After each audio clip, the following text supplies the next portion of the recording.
নির্বাচন ঘোষণা হতেই শুরু হয়েছে বিভিন্ন দলের নির্বাচনী প্রচার। কেউ মিছিল, কেউ মিটিং করছে।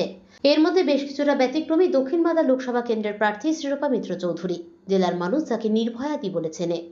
দিংরেজ বাজারের এই বিজেপি বিধায়ককে এবার দক্ষিণ মালদা কেন্দ্রের প্রার্থী করেছে বিজেপি।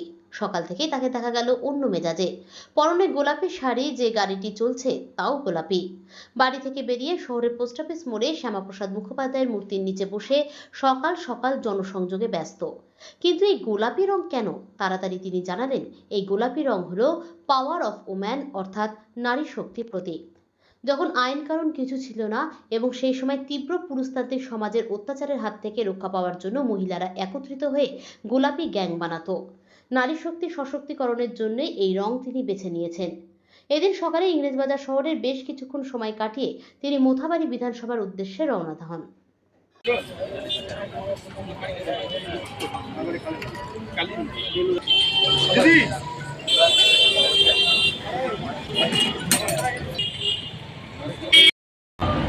গোলাপি হচ্ছে পাওয়ার অফ পিঙ্ক, এটা মেয়েদের রং।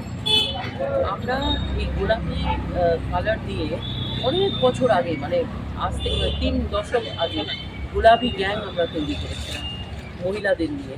সেই গোলাপি গ্যাং কী করতো, ঘরে ঘরে গিয়ে মহিলাদের উপর যে অত্যাচার হতো, অনাচার হতো, সেইগুলোকে প্রতিবাদ করতো। আজকে মানে নির্ভয়াদি সারা উত্তরবঙ্গে একজনই মহিলা যিনি এই লোকসভা নির্বাচন লড়ছেন। তাই নির্ভয়াদি যে মানে মহিলাদের জন্য, মাতৃশক্তির জন্য এই গাড়িটাকে আজকে নিবেদন করা হয়েছে। আর পিঙ্ক হচ্ছে মানে ওয়ার্ল্ড ওয়াইড যদি দেখা যায়, পিঙ্ক হচ্ছে মেয়েদের কালার, আর এই পিঙ্ক হচ্ছে পাওয়ার অফ উইমেন। তো মহিলাদের যে শক্তি, সেই শক্তিকে প্রকট করার জন্য আজকে এই গোলাপি রঙকে ব্যবহার করেছি। এবং আপনি দেখছেন এই গাড়িতে ভোট ফর নির্ভয়াদি লেখা আছে।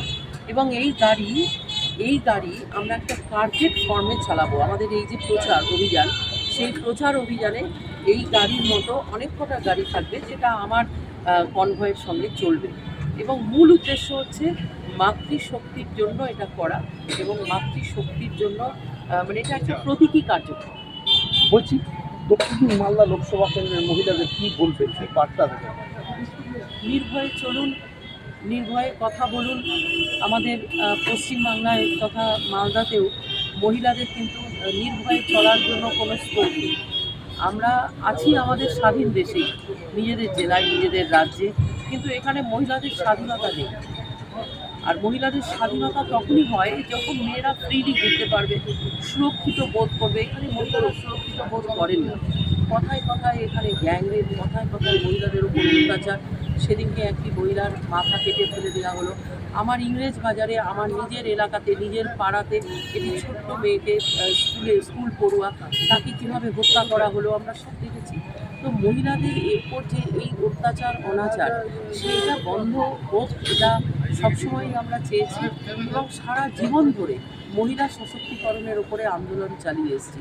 আমাদের সৌভাগ্য যে মাননীয় মোদিজি মানে দীর্ঘদিনের আমাদের আন্দোলনের যে ফ্রুট, সেটা এইবার আমরা দেখতে পেলাম।